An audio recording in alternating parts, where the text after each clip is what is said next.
नमस्कार, मैं अजय कुमार। भाजपा की चुनावी मशीन इतनी घातक है कि भाजपा चाहे चुनाव पर चुनाव जीते, मगर लोकतंत्र का कबाड़ा निकलता चला जाता है। राजनीतिक जानकारों की फौज भाजपा की चुनावी जीत के लिए चाहे जो मर्जी 100 कारण गिनवा दे, मगर भाजपा की चुनावी जीत में सबसे अहम किरदार अथाह पैसा, जबरदस्त किस्म का मीडिया कंट्रोल, ईडी, सीबीआई, चुनाव आयोग से लेकर तमाम सरकारी एजेंसियों की शक्तियों का अपने चुनावी फायदे के लिए इस्तेमाल और हिंदुत्व की बुनियाद पर खड़ी की जाने वाली गोलबंदी की दीवार ही होते हैं। अथाह पैसे के दम पर चुनावी रेस में आगे रहने के लिए जितने संसाधन चाहिए होते हैं, उन सभी संसाधनों की सप्लाई 24 घंटे होती रहती है। सोशल मीडिया पर लिखे जाने वाले पोस्ट से लेकर के आईटी सेल के नफरती रणबांकुरे तक और जमीन पर मौजूद कार्यकर्ताओं की लंबी चौड़ी फौज से लेकर के चुनावी प्रचार प्रसार के लिए जितने भी तौर तरीके अपनाने पड़ते हैं, उन पर हजारों करोड़ रुपए खर्च होते हैं। उतना पैसा भाजपा की जेब में अमीरों और कॉरपोरेट घरानों से मिलकर बनने वाले गठजोड़ से हमेशा सप्लाई होता रहता है। इलेक्टोरल बॉन्ड्स के जरिए पता नहीं कहां से पैसा सप्लाई होता है। मीडिया लगातार वह नैरेटिव बनाए रखती है जिसमें नरेंद्र मोदी और भाजपा के अलावा जितने भी नेता और पार्टियां हैं वह भारत के लिए ठीक नहीं है। ईडी, सीबीआई और चुनाव आयोग से लेकर तमाम सरकारी जांच एजेंसियां विरोध की आवाज को मजबूत बनने से पहले ही दबाने के काम में लगी रहती हैं। हिंदुत्व तो वह केंद्र बिंदु है जिसके इर्द गिर्द भाजपा का पूरा अस्तित्व बुना जाता है। इस तरह की राजनीति जो हर वक्त लोकतंत्र का कबाड़ा निकाल रही हो, ऐसे विपक्ष की मांग करती है जो हर वक्त पूरे दमखम के साथ अपनी अभिव्यक्ति और उठाए जाने वाले कदमों में इस बात के लिए लड़ते दिखे कि वह संविधान, लोकतंत्र, विविधता, धर्मनिरपेक्षता, सामाजिक न्याय की लड़ाई को बचाए रखने की वाहक है। इस तरह की राजनीति करना धारा के विपरीत बहने की तरह है। धारा के विपरीत बहना ही बहुत मुश्किल काम है और राजनीति में तो यह पहाड़ उठाने की तरह होता है। मगर जब वन पार्टी डोमिनेंस वाला माहौल होता है तो संभावना यहीं पर दिखाई देती है कि लोग यह बात करें कि सब एक जैसे नहीं हैं, बल्कि भाजपा अलग है और विपक्ष अलग है। जब विपक्ष भाजपा से अलग दिखेगा तभी लोगों को यह भी दिखेगा कि विपक्ष को कुचला जा रहा है, इन्हें बचाने की जरूरत है, विपक्ष की जरूरत है। हिंदुत्व के खिलाफ कांग्रेस की राजनीति देख लीजिए। मध्य प्रदेश, छत्तीसगढ़ और राजस्थान के चुनाव में ऐसी रही है जिससे लगता है कि कांग्रेस हिंदुत्व से लड़ नहीं रही है, बल्कि यह साबित करने की कोशिश में है कि दरअसल हिंदुत्व की असली वाहक तो वह है। मध्य प्रदेश और छत्तीसगढ़ में कांग्रेस की टीम ने हिंदुत्व के काट में धर्मनिरपेक्षता का नहीं बल्कि नरम हिंदुत्व का काट निकाला। भाजपा के वोट बैंक में सेंधमारी करने के लिए कांग्रेस की तरफ से नरम हिंदुत्व की रणनीति अपनाई गई। यह कहा कि मध्य प्रदेश, राजस्थान, छत्तीसगढ़ हिंदुत्व के रंग में सराबोर है, यहां खालिस धर्मनिरपेक्षता की राजनीति से कुछ नहीं हासिल होगा। तो चलिए कांग्रेस की नरम हिंदुत्व की राजनीति का पर्दाफाश करते हैं। सॉफ्ट हिंदुत्व यानी कि नरम हिंदुत्व की रणनीति अपनाने के पीछे यही मानसिकता काम करती है कि विपक्षी पार्टियों पर मुस्लिम परस्त होने का टैग लग चुका है, मुस्लिम पार्टी होने का तमगा मिल चुका है। इससे बचने का उपाय यह है कि किसी भी तरीके से खुद को हिंदू विरोधी पार्टी होने की छवि से बचा लिया जाए, कोई एंटी हिंदू पार्टी ना कहे। नरेंद्र मोदी के जमाने में भारत पर बहुसंख्यकवाद हावी है, हिंदू राष्ट्र की भावना हावी है। ऐसे समय में खुलेआम पंगा लेने की जरूरत नहीं, धर्मनिरपेक्षता से लड़ने की जरूरत नहीं है, बल्कि चोर दरवाजे से एक ऐसा रास्ता निकालना है ताकि लोग समझे कि हम भी जब सरकार में आएंगे तो मंदिर बनाएंगे, हम भी हिंदुओं की पार्टी हैं। इसी विचार पर वो तमाम काम किए जाते हैं जो कमलनाथ से लेकर के भूपेश बघेल ने मध्य प्रदेश और छत्तीसगढ़ में के चुनाव में किए हैं। मध्य प्रदेश में कांग्रेस के मुख्यमंत्री के उम्मीदवार कमलनाथ और उनकी टीम ने नरम हिंदुत्व का कार्ड जमकर खेला। उसकी बहुत लंबी चौड़ी लिस्ट है। राम वन मगन पथ की बात की गई। राम वन मगन पथ यानी जहां जहां से श्री राम 14 वर्ष के वनवास के दौरान गुजरे उसे तीर्थ स्थल में तब्दील करने की योजना। साल 2020 में कांग्रेस के नेताओं से अलग जाकर के कमलनाथ ने यह प्रचार करने की रणनीति अपनाई कि राम मंदिर का ताला राजीव गांधी ने खोला था, यानी राम मंदिर बनने में बड़ी भूमिका कांग्रेस की भी है। अयोध्या में राम मंदिर बन रहा है तो 11 चांदी की ईंटें भेजी गईं। चुनावी लड़ाई के दौरान कमलनाथ ने भाजपा के अघोषित प्रचारक समझे जाने वाले स्टार बाबा धीरेंद्र शास्त्री की कथा का भव्य आयोजन करवाया। यह वही बाबा हैं जो हिंदू राष्ट्र की बात करते हैं, जो कहते हैं कि भारत की सभी परेशानियां मामूली हैं, केवल और केवल हिंदू राष्ट्र पर काम होना चाहिए। किसी पत्रकार ने जब कमलनाथ से पंडित धीरेंद्र शास्त्री की हिंदू राष्ट्र के बयानों पर सवाल पूछ लिया तो कमलनाथ की प्रतिक्रिया थी कि देश की 82% जनता हिंदू है, तो ये कोई कहने की बात नहीं है कि ये हिंदू राष्ट्र तो है ही। धीरेन्द्र शास्त्री के बयान की व्याख्या करते हुए कमलनाथ ने कहा कि बाबा ने हिंदू राष्ट्र की बात नहीं की, उन्हें तो देश की बात की है। हिंदू राष्ट्र का विरोध करने वाली पार्टी के मुख्यमंत्री का उम्मीदवार चुनाव के दौरान इस तरह की बातें कर रहा था। कमलनाथ अपनी चुनावी रैलियों के दौरान कहा करते थे कि हम गर्व से कहते हैं कि हम हिंदू हैं, मगर हम बेवकूफ़ नहीं हैं। भाजपा के हिंदुत्ववादी संगठन जिस तरह की शोभा यात्राएं निकालते हैं, उसी तरह की शोभा यात्राएं कांग्रेस की तरफ से निकाली गई। बजरंग सेना की शोभा यात्राएं निकाली गईं। कांग्रेस के दफ्तर में कांग्रेस के कार्यकर्ताओं ने जय जय श्री राम के नारे लगाए। इस तरह की तस्वीरें आई जैसे कि दफ्तर कांग्रेस का ना हो, बल्कि भाजपा और विश्व हिंदू परिषद या बजरंग दल का हो। कमलनाथ ने छिंदवाड़ा में राम भक्त हनुमान की विशाल प्रतिमा स्थापित करवाई है। रुद्राभिषेक सुंदरकांड के पाठ का आयोजन करवाया। पुजारी प्रकोष्ठ बनवाया। एक पुजारी एक गांव और 60 वोट के फॉर्मूले के तहत वोट बटोरने की रणनीति बनाई।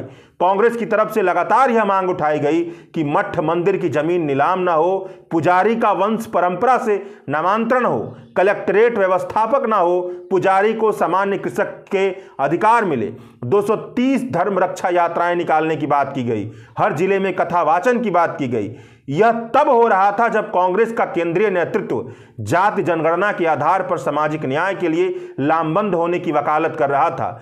जब लोगों तक जाति जनगणना के महत्व को पहुंचाना चाहिए था, उस समय कांग्रेस की तरफ से हिंदुत्व का अलग जगाने की कोशिश की जा रही थी।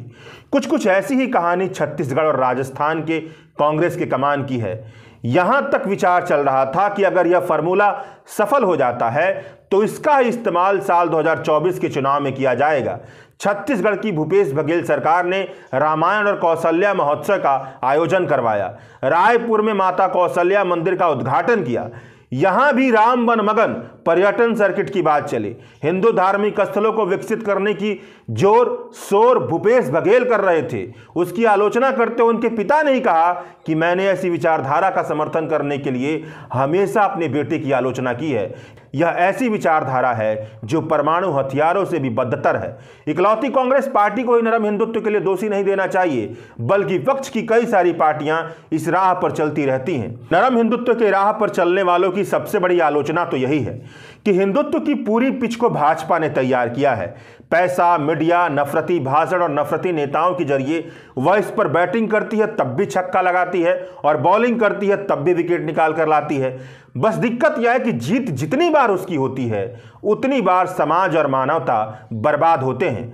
इस पिच पर हाथ पांव मारने की बेचैन कोशिश का आधार राजनीति की तात्कालिक व्याख्या है। अगर दूरगामी परिणाम और वैचारिक आधार पर देखा जाए तो इस बेचैन कोशिश का कोई फायदा होता हुआ नजर नहीं आता है, बल्कि इससे नुकसान ही ज्यादा नजर आता है। इसी विचार के आधार पर यह रणनीति निकलती है कि मुसलमानों के साथ अगर अन्याय भी होगा तो चुप रहना है।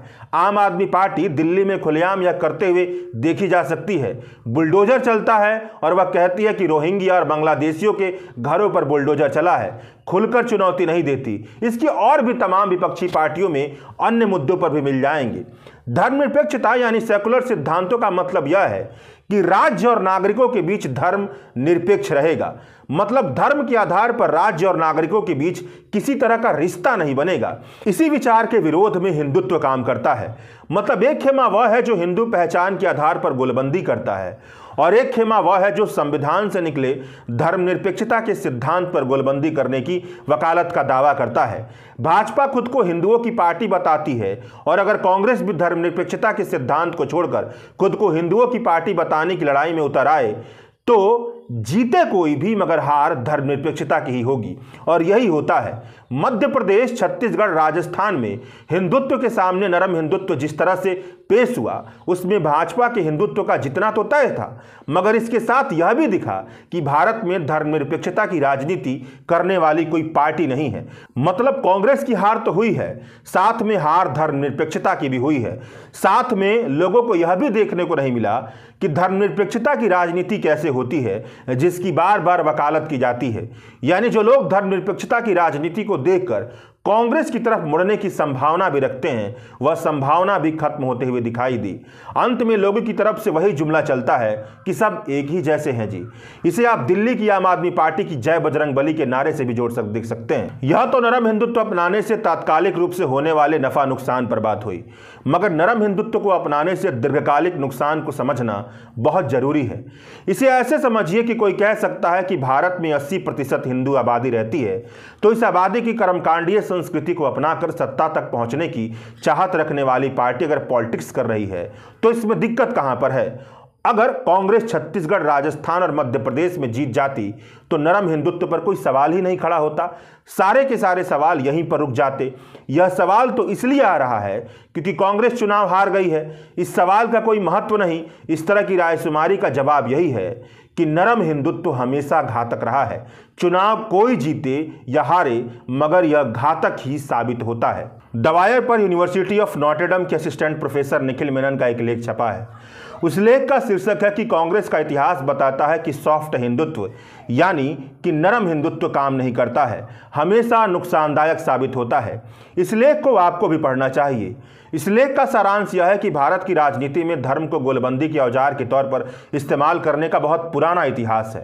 अंग्रेजों से लड़ाई के दौरान भी स्वतंत्रता संघर्ष से जुड़े बहुत सारे नेता जैसे कि बाल गंगाधर तिलक, मोहनदास करमचंद गांधी, पुरुषोत्तम दास टंडन अंग्रेजों के खिलाफ गोलबंदी के लिए धर्म का इस्तेमाल करते थे। वंचित वर्गों को अंग्रेजों के खिलाफ लड़ाई में शामिल करने में धर्म का फायदा भी हुआ। मगर कई सारे विद्वान यह भी कहते हैं कि एक तरफ अंग्रेजों के खिलाफ गोलबंदी हो रही थी, मगर वहीं दूसरी तरफ गोलबंदी के इसी तौर तरीके की वजह से मुस्लिम लीग का भी उभार हो रहा था। मुस्लिम लीग के बनने के कई कारण हैं, मगर उन सभी कारणों की बुनियाद यही है कि अलगाव की भावना को अपनाना और उसे महसूस करना।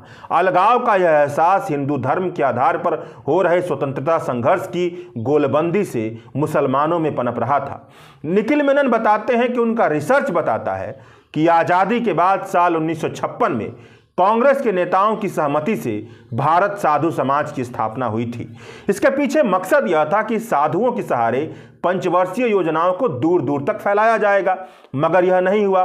बल्कि कई ऐसे उदाहरण मिलते हैं जो यह बताते हैं कि साधुओं के संगठन ने कांग्रेस के धर्मनिरपेक्षता के सिद्धांत पर बार बार हमला किया, बार बार ऐसी स्थिति पैदा की जिससे धर्मनिरपेक्षता के प्रति कांग्रेस की दृढ़ता, कांग्रेस की कमिटमेंट कमजोर हो रही थी। बार बार इस तरह का काम किया जिससे फायदा कांग्रेस के विरोध में खड़े उस जनसंघ को हुआ जो बाद में जाकर भाजपा बनी।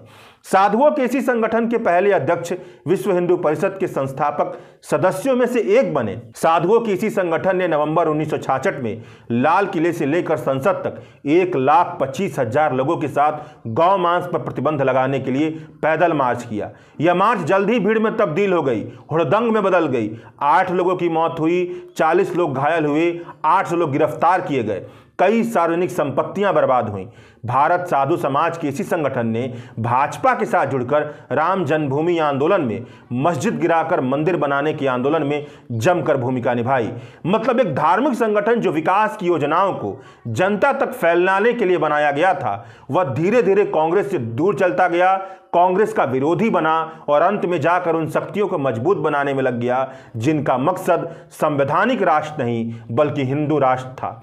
यह एक मजबूत उदाहरण है जो बताता है कि कैसे एक संवैधानिक राष्ट्र बनने की तरफ बढ़ रहे भारत के लिए नरम हिंदुत्व भविष्य में बहुत बड़ा खतरा बन जाता है। भारत के जाने माने राजनीतिक कार्यकर्ता और चिंतक योगेंद्र यादव अपने एक लेख में लिखते हैं कि भारत की सेकुलर राजनीति बहुत ही शानदार तरीके से शुरू हुई थी। आज़ादी के बाद की सेकुलर राजनीति को देखा जाए तो उस समय सेकुलर राजनीति करना बहुत कठिन काम था, मगर ऐसी सेकुलर राजनीति हो रही थी जिसकी बुनियाद पर एक शानदार धर्मनिरपेक्ष भारत खड़ा होने जा रहा था।